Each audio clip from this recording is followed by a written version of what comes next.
എൻ്റെ ചില ഫോട്ടോസും വീഡിയോസും ഒക്കെ കാണുമ്പോൾ പലരും ചോദിക്കാറുണ്ട് മുടിക്ക് എന്ത് കെയറാ കൊടുക്കുന്നതെന്ന്. നമ്മൾ യൂസ് ചെയ്യുന്ന പ്രോഡക്ട്സും അത് ഉപയോഗിക്കുന്ന ടെക്നിക്കും ഉള്ളിൽ കഴിക്കുന്ന ആഹാരം എല്ലാം ഇതിൽ ഡിപ്പെൻഡൻ്റ് ആണെങ്കിലും ഉപയോഗിക്കുന്ന 3 ഹെയർ മാസ്ക് ഞാൻ പറഞ്ഞുതരാം. First one is sugar boo curls. ഇത് കേളി ഹെയറിന് വേണ്ടിയിട്ടുള്ളതാണ്.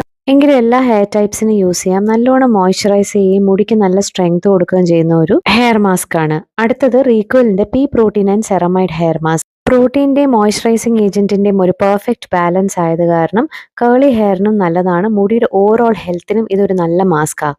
അടുത്തത് പ്ലമ്മിൻ്റെ ഓലിവ് ആൻഡ് മാക്കഡമിയ ഹെയർ മാസ്ക്. ഇതൊരു നല്ല മോയ്സ്ചറൈസിങ് ഹെയർ മാസ്കാണ്. പ്ലമ്മിൻ്റെ തന്നെ കോക്കനട്ട് ആൻഡ് പെപ്റ്റൈഡ് ഹെയർ മാസ്കും എനിക്കിഷ്ടമാണ്.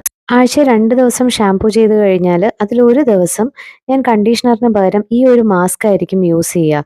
കേളി ഹെയർ ആയതുകൊണ്ട് തന്നെ എപ്പോഴും കോതി ഞാൻ സ്ട്രെയിറ്റ് ആയിട്ട് ഹെയറിനെ ബിഹേവ് ചെയ്യാൻ ഫോഴ്സ് ചെയ്യാറില്ല. ഈ മാസ്ക് ഇടുന്നു, വിരൽ കൊണ്ട് ഡീറ്റാങ്കിൾ ചെയ്യുന്നു, അത്രേ ഉള്ളൂ, കഴുകി കളയുന്നു. അല്ലാതെ ചീപ്പിട്ട് എപ്പോഴും കോതാറില്ല. അപ്പോൾ ഈ മാസ്ക്സ് ഉപയോഗിക്കുക. ഹെയർ കെയറും സ്കിൻ കെയറും റെഗുലറായിട്ട് ചെയ്യേണ്ടതാണ്. ഒപ്പം കഴിക്കുന്ന ആഹാരവും കൂടെ ശ്രദ്ധിക്കുക. ഓവർനൈറ്റ് ഒരു മാജിക്കും സംഭവിക്കില്ല. അപ്പോൾ ശരി, നാളെ കാണാമേ. ബൈ.